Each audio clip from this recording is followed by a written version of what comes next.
Hello, everybody, and welcome to Late Night Football. This is our match preview episode. It's Liverpool against Manchester United, the big clash coming up this Sunday. I'm just going to do a quick run through of some of the other fixtures as well. But I mean, if you're a Premier League fan, if you are a fan of English football, I think that is the game that everybody is now focused on. The top of the table clash, incredibly. I mean, when was the last time? I think you'd have to go back to 2009 for the last time to have Liverpool against Manchester United being a top of the table clash, and that is where we are at after 12 years almost.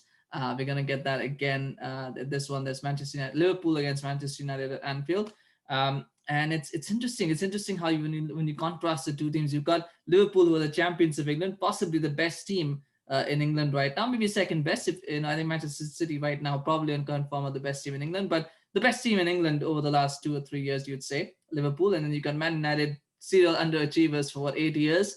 Having lurched from one crisis to the next, but they are the form team right now. Manchester United are the form team this season. They're the ones top of the league. They're the ones setting the pace. 3 points clear of Liverpool. They've looked.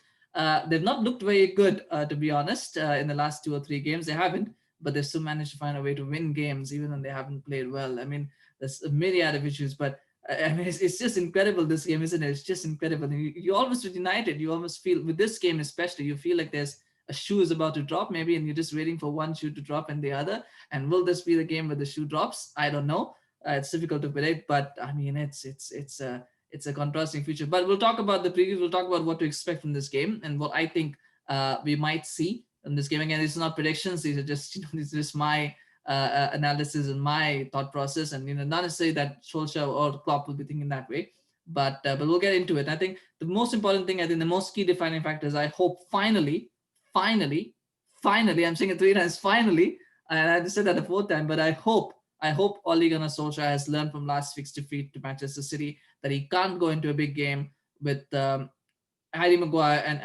and Victor Lindelof as his starting centre backs. He can't do it, and he's got to go with Harry Maguire and he's got to go with Eric Bailly. If both of them are fit, that has to be the starting pairing.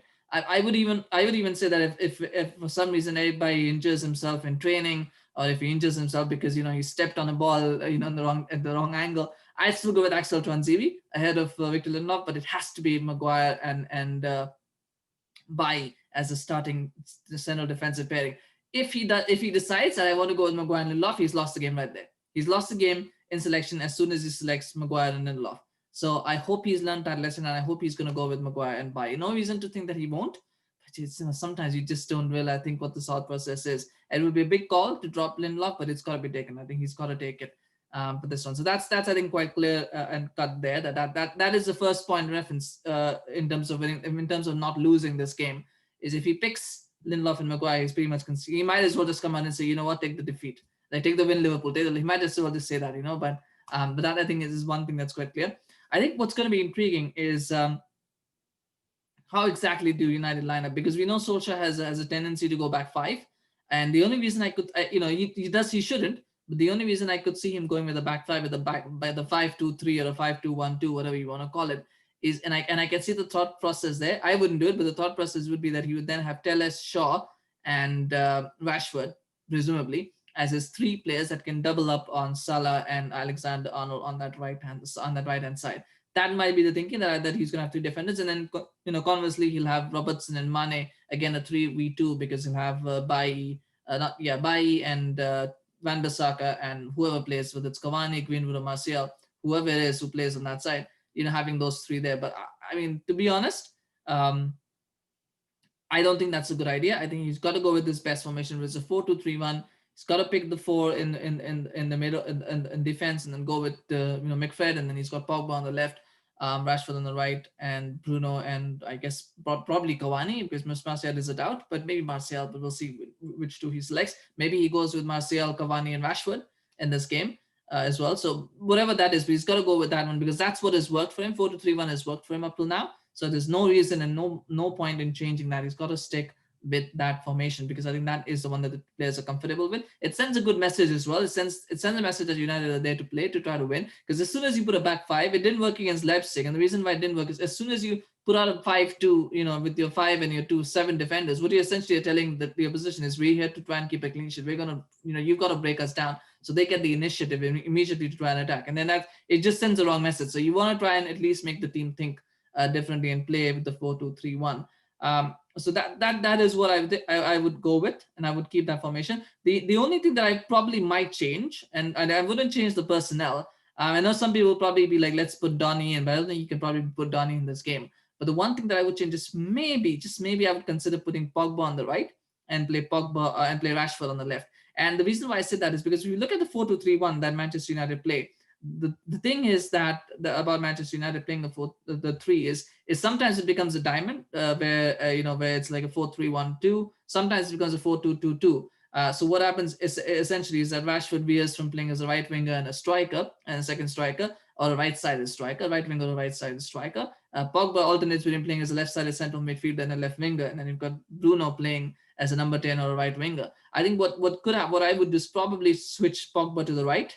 So he plays as a right winger or right-sided central midfielder, and you have Rashford playing as a left midfielder, left winger, or a left-sided striker, and then you have Bruno covering that space between left wing and midfield. And the reason why I would make that small tweak is because I don't think it will make much of a difference offensively, whether Pogba plays on the right or the left of the midfield. I don't think it makes much of a difference because he's not using his space. He's essentially using his skill and his ability to dribble the ball, ability to find passes. So I don't think it makes a difference which side he plays. But if Rashford plays on the left, I think he has a chance against Alexander-Arnold. He's always had a good record against Alexander-Arnold. So I would put him on that side just for him to be able to counter that. Whereas against Robertson, I don't think he's going to have as many chances because Robertson is pretty good defensively and he kind of does the up and down pretty easy. I think Alexander-Arnold still struggles a little bit with that. So that's the only slight tweak that I would make is I would, probably put Alexander-Arnold on that, Rashford on that side. But, again, you don't really, it's not much of a big deal, but I think that would be one tweak that I would probably make. But that's what I would go with 4-2-3-1 is what it is. I mean, it's anybody's guess what Solskjaer is going to put out. I think from Liverpool's point of view, I think there's a lot less uncertainty or certain positions. I think the key will be who starts in defense. I think Matip will start. Klopp has said he's back in training, so he's going to do a few sessions. I think he's going to start. I think I just feel that the Klopp does not trust Nat Phillips or Reece Williams with good reason. He doesn't trust them. So the option is either going with Fabinho and Henderson or going with Fabinho and Matip. And I think Matip is fit enough. He's going to start Matip. I think he's going to do that. He's going to take that risk. And normally, once people start saying that there's some players that doubt in a big game, you generally kind of can think, that person's going to start. So I think Matip is going to start. And this game is going to start with Fabinho in that center defense. And I think that helps them because then they can play Henderson, Wijnaldum, and Thiago. And they can play Thiago a little bit further forward as opposed to playing him as a CDM. And then he can start doing his thing. So I think that's what they will go with. And, and obviously the front three picks itself in Mane, Firmino, and Salah will be the front three. So, I mean, it's a team that more or less picks itself. It's just certain positions with injuries where you might have a little bit of uncertainty and that might create some issues. But overall, I think Liverpool look far more settled than Manchester United do. And I think that's the key in this game. And what I will talk about in terms of predictions, I think that is probably the easiest way to look at it is that Liverpool look much, much more settled. Even with the injuries, they look much, much more settled at the moment. And I think that's going to be important for them with the result. I think the key battle for me is going to be that Liverpool right-hand side, Manchester United left-hand side. Because, I mean, let's assume that it's not going to be what I'm thinking, or let's assume that a tweak is not going to be made. Then you're expecting it's going to be Alexander-Arnold and Salah up against Shaw and Pogba. And then that is going to be a very interesting battle. And I think Fred will have a role to play in that as well, because Pogba, we know, he doesn't like doing the defensive side of things. He does it, and he's been doing it very, very well. But, you always wonder with Pogba, how what is his mentality at? What is he thinking? I just feel that Salah and Alexander-Arnold have the beating pace-wise of both Shaw and Pogba. Shaw's a wonderfully accomplished defender, by the way, and I think his defending is very underrated. He's a very accomplished defender, but he can't do it all on his own. So he's going to need Pogba to track back and to help him out, or he's going to need Fred to be the auxiliary winger and kind of support him as well. So I would like to see that as well. I would like to see Fred supporting Shaw and supporting Pogba in covering that left-hand side. So I think that's going to be a key battle on that left. That's I think that's going to be key, because I think on the right you kind of already know if Rashford's going to play there. You've got Van Bissaka, you've got Rashford, you've got you're coming up against Robertson and Mane. It's essentially a very traditional fullback and winger against very traditional fullback and winger. So it's kind of it's kind of an evenly matched battle on that side. But on the left hand side, it's intriguing because Pogba doesn't have pace to beat Alexander-Arnold. And obviously Shaw won't be able to bomb as much forward because he's going to have to be cognizant of the fact that he's got two absolute monsters, pace monsters, and absolute goal scoring and assisting machines on that right hand side that are going to be going behind him. So it's going to be an intriguing battle. I think that is where the game might be won and lost, assuming that Maguire and Bailly is the starting centre half. But that'll be a very interesting battle. How Ole manages that, and that's one of the reasons why I feel he might go with the back five, so he can avoid having that issue and he can not play Pogba in the side. So I think that might be something to look forward to. He might even say, you know what, I'm going to drop McTominay, I'm going to bring in Pogba and Fred as my midfield two, and then have Bruno playing as the number 10, and then you've got Rashford and Cavani, Rashford and Martial, whoever starting as a two. So that might be something that he might consider as well. Although I don't think he's going to tweak that. But these are things why we talk about it. Is it a back four or back five? What really makes sense for him in this game? I do feel that if he's going to play Telles, and he's got to play Cavani, because otherwise Telles' biggest asset, which is his crossing, is nullified, because neither Rashford nor Martial can really do that well with headed deliveries. So then you need to play Cavani. So I mean, it's interesting. It's the issue is, it's got all these different combinations, and sometimes choices are a good thing when you have different options, different ways of playing. But sometimes in big games, it's good not to have a settled side. It's good to know exactly what you're going to do and to go and do it. And I think that's where I think Liverpool have the advantage. And if you follow this trend so far, I think you know where I'm going with this. I think Liverpool are the favorites to win this game. I think you always look at it from the perspective of, if Liverpool play their best and if Manchester United play their best, who's going to win? And you would say 10 out of 10 times it's going to be Liverpool who's going to win. So I think they follow in that pattern. I think Liverpool, they are playing at home. They are the champions. They should win this game. I know they're a bit of a rocky form. They've not won their last 3 Premier League games, so they are in a bit of rocky form. But at the same time, I think the fact that they've had a week off, United haven't had that week off. They had they had a pretty easy day out, against in the FA Cup, against Aston Villa, where they played against Aston Villa's under 16s or under 18s, whatever. And United, of course, made hard work of beating Watford. You just feel that Liverpool are in a much better group now than they were probably 2 weeks ago. And it's United. It's almost a derby. It's not a derby, but it's like a rivalry game. It's at home. They're champions. You just feel like they're there. I think it's going to be 2-0. I think it's going to be 2-0 to Liverpool. I think they're going to win it. The reason why I say it's 2-0, because United still have question marks over those goals. I mean, if you look at the goal that they scored against Wolves, that was a lucky goal. They won with the penalty against Aston Villa. It was a great decision. It was a penalty, but still, it was a penalty that won them the game. So they didn't actually create a lot. And again, they're creating chances, but they're not finishing them off from open play. So there's an issue. And then it was again another deflected goalkeeping error goal again that won them the game against Burnley. So they haven't necessarily been very prolific in front of goal. And again, you can't do that against Liverpool. Liverpool are not going to make those kind of mistakes. Alisson is going to make those kind of blunders. So it's tough to see how United are going to score against Liverpool. Whereas I feel Liverpool, irrespective, I think they have enough for them quality to win this game. So I think they're going to win. I think it's going to be 2-0 to Liverpool. That's just my prediction. United might get lucky in some ways, but I think it's going to be. It's going to look fairly straightforward. It might not be a straightforward win, but the scoreline is going to look relatively straightforward. I think Liverpool are going to win this 2-0. But I mean that that we'll see what happens. I know we've made predictions and different things, and we'll see what happens. But yeah, that's just the way I see it. But there are a few key battles that I think if United can win them, they might have a chance. But you just feel like there's so much that needs to go right for Man United, and there's so much that needs to go wrong for Liverpool for United to win this game, that you have to say that Liverpool are the favorites and they're the ones that are going to win this game. I think irrespective of the results, so I think the favorites now for the title are Manchester City. I think unless, because you're looking at City, they are probably right now the most balanced team in England. And I mean, they've sorted out those defensive issues they're having. They look pretty solid now defensively. Offensively, they seem to be finding their gears.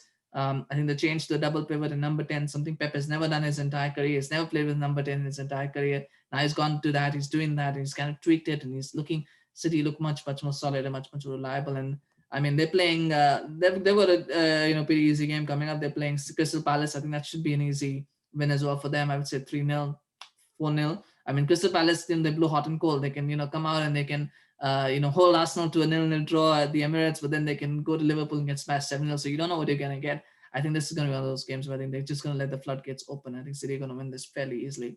3-0, I would say 3-0 should be comfortable enough.